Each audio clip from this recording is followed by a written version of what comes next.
ହେରେ ସେତେବେଳଠୁ ବସୁ ତ ଖାଇବା ସରିନି। ତମେ ତ ଖାଇଲନି ଭାତ ସବୁ ମୁଁ ବା ଟିକେ ଖାଇଲି। ଭାତ ସେରୁ ଖାଇବାକୁ ଦେଇଛୁ ସେରୁ ଖାଇଛୁଟି ତା ଆଖି ଦେଖିଲୁ କିନ୍ତୁ ବ୍ଲୁ କଲର ରହୁଛି କ୍ୟାମେରାରେ। ଗାଇସ୍ ମୁଁ ତ ଖାଇସାରିଲାଣି।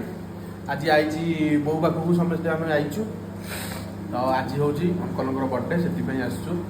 ଅଙ୍କଲ ବି ଆଜି ଆସୁଛନ୍ତି ଏଠିକି କାହିଁକିନା ଏକାଥରେ ଡାକିଦେଲୁ କହିଲେ ଏଠିକି ପଳେଇ ଆସୁ ବୋଉ ରୁମ୍ଠି ମାନେ ସମସ୍ତେ ସେଲିବ୍ରେସନ୍ କରିବା ଅଙ୍କଲ ହେରିକା ସବୁ ଆଉଛନ୍ତି।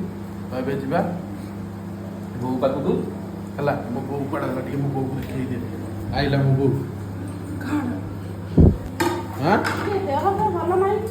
ଦେହ ଭଲ ନଥିଲା ବୋଲି ଆସିନଥିଲି। ଆକ୍ଚୁଆଲି ତା ଦେହଟା ଭଲ ନଥିଲା ସେ ଇଏରେ ନଥିଲା ସେଥିପାଇଁ ଇଏ ଆମେ ସେଠି ରହୁଛୁ ଅଠରନଳା ପାଖରେ ଇଏ ଅଲଗା ରହୁଛି କାହିଁକିନା ତାକୁ ମେଡ଼ିକାଲଟା ପାଖ ହେବ ବୋଲି ସେଥିପାଇଁ ରୁମ୍ ନେଇକି ରହୁଛି ଆମର ଦୂରରେ ରହୁଛି ସେଥିପାଇଁ ନା। ଗାଇସ୍ ମାନେ କହୁଛନ୍ତି କି ଆଉ ମା ଠାରୁ ଅଲଗା ହେଇ ରହୁଛି ମା ବୋଧେ ପଚରା ଉଚରା କରୁନି କିଛି କରୁନି ଜାଣିଲୁ। ହଁ ହଁ ବା